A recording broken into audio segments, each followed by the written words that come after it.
तो हमारे education minister Dharmendra Pradhan जी ने रेजिग्नेशन दे दिया है। हमारे नए एजुकेशन मिनिस्टर प्रहलाद जोशी जी आ चुके हैं। यूथ की मांगों को भी सरकार ने स्वीकार कर लिया है और हमारे सोनम वांगचुक सर ने भी अपना हंगर स्ट्राइक खत्म कर दिया है। और इन सब के बावजूद आंदोलन भी खत्म हो गया है और सब लोग बहुत खुश भी हैं और जश्न मना रहे हैं, जो कि मनाना भी चाहिए क्योंकि ये पहली बार डेमोक्रेसी की एक बहुत बड़ी जीत है। लेकिन अब मेरा सवाल ये है कि क्या सच में समस्या खत्म हो गई? क्या चेंज हुआ? क्या हमारी एजुकेशन पॉलिसी अब सही हो गई? तो मेरा आंसर है नहीं, क्योंकि अगर आज भी हम अपनी एजुकेशन पॉलिसी को देखें तो वो बहुत ज्यादा खराब है, जिसमें सदियों से कोई चेंज नहीं हुआ है। आखिरी बार शायद ब्रिटिशर्स ने कुछ चेंज किया होगा और वही पॉलिसी 70 सालों से चलती आ रही है। इवन 2020 में नई न्यू एजुकेशन पॉलिसी आई थी, लेकिन रियलिटी ये है कि 2026 तक जिसे इम्प्लीमेंट तक नहीं किया गया है। भारत की नेशनल एजुकेशन पॉलिसी नए भारत की फाउंडेशन तैयार करने वाली है। तो हमें अपनी एजुकेशन पॉलिसीज में, एजुकेशन सिस्टम में सुधार की बहुत ज्यादा जरूरत है। ये तो वही बात हो गई कि अगर किसी गाड़ी का इंजन खराब है और हम उसके ड्राइवर को बदलते जा रहे हैं तो प्रॉब्लम खत्म नहीं होती है। हमें सबसे पहले प्रॉब्लम की जड़ तक जाकर समझना होगा कि एक्चुअल प्रॉब्लम लाइक करती कहाँ पे है। एक्चुअली ये पेपर लीक शुरू होते कहाँ से हैं, जो कि इस प्रोटेस्ट का अहम मुद्दा भी था, नीट 2026 पेपर लीक। क्योंकि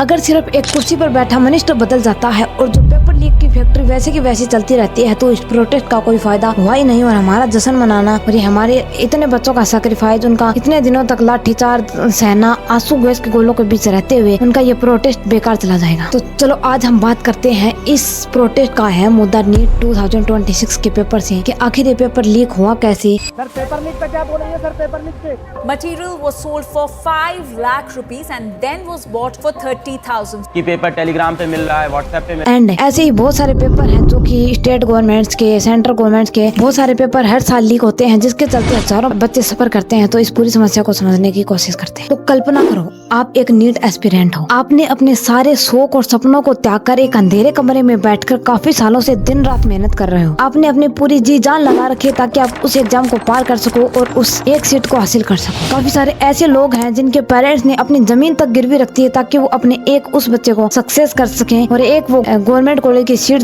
दिला सके और वो एक अच्छा डॉक्टर बन सके। वहीं आप 22 लाख लोगों की भीड़ को क्रॉस करते हुए, काफी सालों तक हजारों प्रॉब्लम का सामना करते हुए एक पेपर देने जाते हो और जैसे ही पेपर दे के घर पहुंचते हो आपको पता चलता है कि पेपर तो ऑलरेडी लीक हो चुका था। क्या बीतती होगी उसके माता पिता पर, क्या बीतती होगी उस बच्चे पर जिसने दिन रात मेहनत करके वो एक एग्जाम दिया था। इतनी बड़ी ऑर्गेनाइजेशन हो, आपसे पेपर अच्छे से नहीं हो रहा, आपने तो 2 मिनट में बोल दिया पेपर कैंसिल हो गया, लीक हो गया, रीनीट होगा। हम लोगों का क्या? आपने रात में 3-3 बजे तक पढ़ाई की है कभी?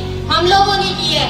और अगर मैं बात करूँ इस नीट पेपर के लीक के सोर्स की, तो उसे जानकर तो आप और भी ज्यादा शॉक हो जाओगे, क्योंकि इस पेपर को लीक करने के लिए किसी बहुत बड़े कंप्यूटर या फिर किसी सॉफ्टवेयर की जरूरत नहीं पड़ी और ना ही किसी हाईफाई और फिर बहुत ज्यादा टैलेंटेड हैकर की। ये पेपर लीक हो गया एक छोटी सी प्रिंटिंग प्रेस की शॉप से, जहाँ पर एनटी के पेपर को प्रिंट किया जाता है। जैसे ही पेपर को प्रिंट किया गया उसके बाद सील होने के लिए भेजा जाता है। उसके बीच के जो आधे घंटे का अंतराल था उसके अंदर पूरे पेपर को लीक करके फैला दिया गया था पूरे देश के अंदर। और वहीं राजस्थान के सिक्कर जैसे शहरों में तो ये पेपर 30 से 32 लाख रुपए में खुले में बिक रहा था। और जैसे ही ये पूरा स्कैम सामने आया, एनटीए ने पूरे नीट 2026 को रद्द कर दिया और रीनीट की घोषणा कर दी।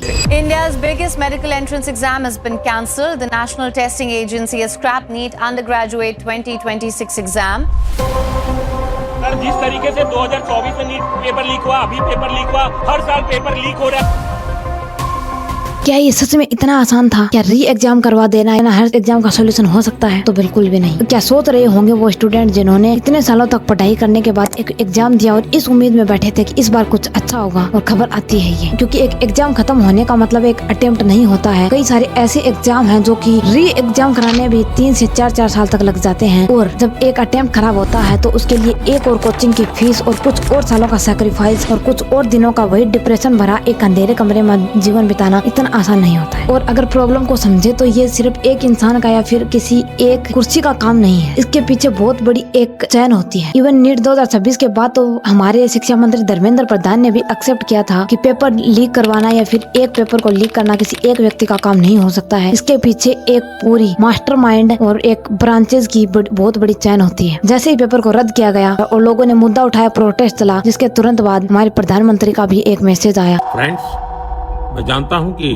पेपर लीक ये कोई मामूली विषय नहीं है। लाखों विद्यार्थी और उनके अभिभावकों के लिए बहुत ही पीड़ादायक है। और ये तो चलो नीट है, एक एग्जाम है जो पहले भी लीक हो चुका है। इसके अलावा भी अलग अलग स्टेट एग्जाम, सेंट्रल एग्जाम, ऐसे बहुत सारे एग्जाम हैं जो लीक होते आए हैं। एक न्यूज आर्टिकल की रिपोर्ट है जिसके अनुसार बताया जाता है कि 2015 के बाद 148 पेपर फ्रॉड केस डॉक्यूमेंट हो चुके हैं और आज तक सजा मिली है सिर्फ एक को। वहीं इंडियन एक्सप्रेस की एक रिपोर्ट आई थी जिसमें उन्होंने 2002 से लेकर 2026 तक के पेपर लीक पर कुछ रिसर्च या इन्वेस्टिगेशन की थी, जिसमें उन्होंने 48 पेपरों को लीक पाया और जिसके अंतर्गत पकड़ा गया था 1658 लोगों को और सजा मिली सिर्फ एक को, और जिसके चलते लोगों में कोई डर ही नहीं है और ये पेपर लीक बढ़ते जा रहे हैं। और जहाँ पे इस बार की तरह सरकार हर साल ये फास्ट ट्रैक कोर्ट या फिर नए कानून बनाने के वादे करती है लेकिन सजा नहीं मिलती है किसी एक को भी। तो चलिए कुछ सोल्ड केसेस हैं जिनके आधार पर समझते हैं कि आखिरकार ये पेपर लीक होते कहाँ से हैं, तो इसके पीछे है कौन। तो इसमें सबसे पहला नंबर है सब्जेक्ट एक्सपर्ट। इसका मतलब है कि जो पेपर सेट कर रहा है उसको ही सेट कर लो, और नीट 2026 में एग्जैक्टली यही हुआ है। एक महिला है जिनका नाम है मनीषा गुरुनाथ, जो कि पुणे के एक सीनियर बॉटनी टीचर हैं। उन्हीं को एनटीए ने बॉटनी का पेपर बनाने के लिए एज ए सब्जेक्ट एक्सपर्ट नियुक्त किया था। एंड उसके बाद एक सीबीआई की रिपोर्ट आई जिसमें पता चला कि उनके पास बॉटनी और जियोलॉजी के पेपर का एक्सेस था और उन्होंने पेपर के कुछ दिन पहले अपने ही आसपास के क्षेत्र के कुछ बच्चों को बुलाया और उन्हें वही same to same paper solve करवा दिया, जो कि बाद में एग्जाम में भी आया। रास्ता नंबर 2 है प्रिंटिंग के टाइम या फिर ट्रांसपोर्टेशन के टाइम पर। यह सिचुएशन भी 2026 के नीट में देखने को मिली है, क्योंकि जैसे ही एनटीए के प्रिंटिंग प्रेस में पेपर प्रिंट हुआ और सील लगने के लिए भेजा, उसी के बीच में किसी एक व्यक्ति ने पेपर को चुराया और दे दिया पेपर लीक डिस्ट्रीब्यूटिंग गैंग को, और 2-3 दिन के अंदर ही पेपर पूरे देश के अंदर फैला हुआ था। कई जगह तो 20 से 30 लाख के अंदर बिक भी रहा था। और यही सेम सिचुएशन हुई थी दिल्ली के कांस्टेबल पेपर के साथ, जहाँ पर जैसे ही पेपर प्रिंट हुआ वहीं प्रिंटिंग प्रेस के ही एक एम्प्लॉय ने पेपर को चुराया और उसे जाके एक पेपर डिस्ट्रीब्यूटिंग गैंग को बांट दिया। एंड उसके बाद जो हिमाचल के डीजीपी थे उन्होंने भी इस चीज को एक्सेप्ट किया कि प्रिंटिंग प्रेस के कुछ एम्प्लॉय थे जो कि उस गैंग का हिस्सा थे या फिर उस गैंग से मिले हुए थे। और एक तीसरा रास्ता है एग्जाम सेंटर के अंदर के आदमी। यह प्रॉब्लम हुई थी 2024 के नीट एग्जामिनेशन के अंदर। नीट 2024 के पेपर में क्या हुआ था कि पेपर को पहले ही दिन एग्जाम सेंटर पे भेज दिया था और वहाँ पे ड्यूटी लगाई थी एक सुपरिटेंडेंट और एक प्रिंसिपल की उस पेपरों की रखवाली करने के लिए, ताकि पेपर चोरी ना हो जाए और लीक नहीं हो जाए। लेकिन हुआ ये वही लोग खुद ही कमरे का दरवाजा खोलकर पेपर को लीक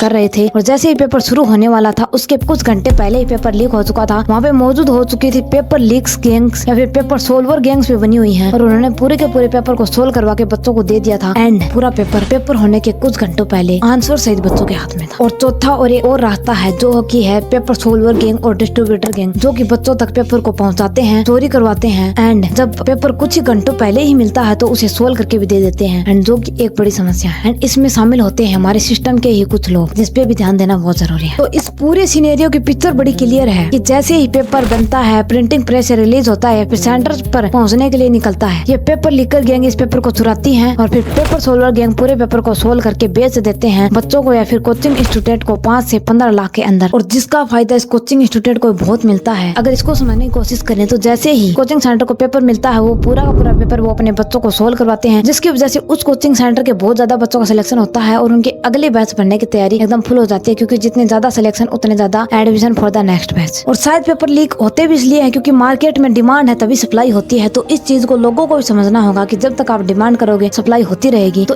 अकेली जिम्मेदारी हम सिस्टम को नहीं दे सकते, जिम्मेदारी हम लोगों को अपने ऊपर भी लेनी होगी। जिस चीज को हम अपोज करते हैं, जिस सिस्टम के खिलाफ हम लड़ रहे हैं, उसी चीज को अगर हम करें वो भी ठीक नहीं है। अब इसके बाद एक सवाल आता है कि सरकार ने कोई कानून नहीं बनाया क्या इन सब चीजों से निपटने के लिए, या फिर सरकार ने कभी गौर क्यों नहीं की? तो इसका आंसर है यस, सरकार ने कुछ कानून बनाए हैं। तो सरकार ने एक कानून बनाया है जो है public examination provision of unfair means act, जिसके तहत प्रोविजन रखा गया है कि अगर कोई इंसान पेपर लीक करते हुए पकड़ा जाता है तो उसे 10 साल तक की जेल और 1 करोड़ रुपए तक का जुर्माना लग सकता है। लेकिन इस लॉ की रियलिटी ये है कि लोगों के द्वारा मल्टीपल बार क्राइम करने के बाद, एक ही इंसान के द्वारा अलग अलग स्टेट के और एक ही पेपर को बार बार लीक करवाने के बाद आज तक कोई भी पकड़ा नहीं गया। इवन नीट 2024 में तो एक व्यक्ति को हाईलाइट भी किया गया था, लेकिन उसके बाद उसे क्लीन चिट दे दी गई और बोला गया कि इसके खिलाफ कोई सबूत नहीं मिले। तो इसका मतलब क्राइम करने वालों को भी पूरा मैसेज मिल रहा है कि वो पूरी तरह से सेफ है और लगातार क्राइम करने के बाद भी वो कभी पकड़े नहीं जाएंगे, जिसकी वजह से ये क्राइम आज बड़े जोरों शोरों से एकदम ओपनली जारी है। लेकिन अगर हम बात करें कि इसके पीछे सॉल्यूशन क्या है, हम ऐसा क्या कर सकते हैं जिसकी वजह से ये पेपर लीक रुक जाए, इसका सॉल्यूशन क्या हो सकता है? तो सरकार ने पेपर लीक के खिलाफ एक राधा कृष्णन कमेटी बनाई थी, जिसमें बताया गया था कि पेपर को 2 स्टेजेस में करवाया जाए, जैसे कि प्री और मेंस, और जो कि 30 से 40% स्टूडेंट प्री को पास करते हैं उन्हीं को मेंस में बैठने दिया जाए, जिसकी वजह से जो सिंगल पेपर लीक से होने वाली प्रॉब्लम्स हैं उनका सॉल्यूशन हो सकता है और डैमेज भी कम हो सकता है। दूसरा सॉल्यूशन हो सकता है कि पेपर लीक का मेन मुद्दा हाल ही में जो समझ में आया है वो है प्रिंटिंग प्रेस से या फिर जहाँ पे सील लगती है वहाँ पे पेपर लीक होता है। इसका सोल्यूशन ये हो सकता है कि जितना हो सके पेपर को ह्यूमन टच से दूर रखा जाए, या फिर पेपर को इस तरह से बनाया जाए कि वो जिस दिन एग्जाम है उसी दिन सीधे डिजिटल माध्यम से लोगों तक पहुंचाया जा सके। या इसका एक सोल्यूशन और हो सकता है कि जितना हो सके पेपर को डिजिटल मोड में करवा दिया जाए, जहाँ पे बहुत सारी सिक्योरिटी हम लगा सकते हैं, Aadhaar authentication, face recognisation, fingerprint recognisation, जिसके जरिए हम इस समस्याओं को समहाउ एक स्तर तक कम कर सकते हैं या कंट्रोल कर सकते हैं। एक पेपर लीक होते हैं ब्लूटूथ के जरिए, जहाँ पे लोग कुछ स्कैनिंग पेन या फिर कुछ स्कैनिंग चीजें लेके चले जाते हैं और ब्लूटूथ के जरिए आंसर खोज लेते हैं। तो इसका सोल्यूशन ये हो सकता है कि जिस दिन पेपर है उस दिन एग्जाम सेंटर के आसपास जेम्स लगा दिए जाए, इंटरनेट को पूरी तरह बंद कर दिया जाए, ताकि ब्लूटूथ का एक्सेस पूरी तरह से टूट जाए और ये जरिया भी बंद हो जाए। तो अब अगर सब रिफॉर्म्स को जेन्युइनली इम्प्लीमेंट किया जाए तो आगे आने वाले कुछ सालों में पेपर लीक की समस्या को जेन्युइनली कम देखा जा सकता है और इन समस्याओं का सोल्यूशन किया जा सकता है, जिसके चलते शायद हमारा एजुकेशन सिस्टम भी बेहतर हो सकता है। तो जैसा कि आप सब जानते हैं कि डिजाइन हो चुका है, स्टूडेंट ने अपनी पहली डिमांड भी पूरी तरह से हासिल कर ली है। That's a win for the nation, that's a win for the country, that's a win for the students. क्या कहते थे, इस सरकार में इस्तीफे नहीं होते।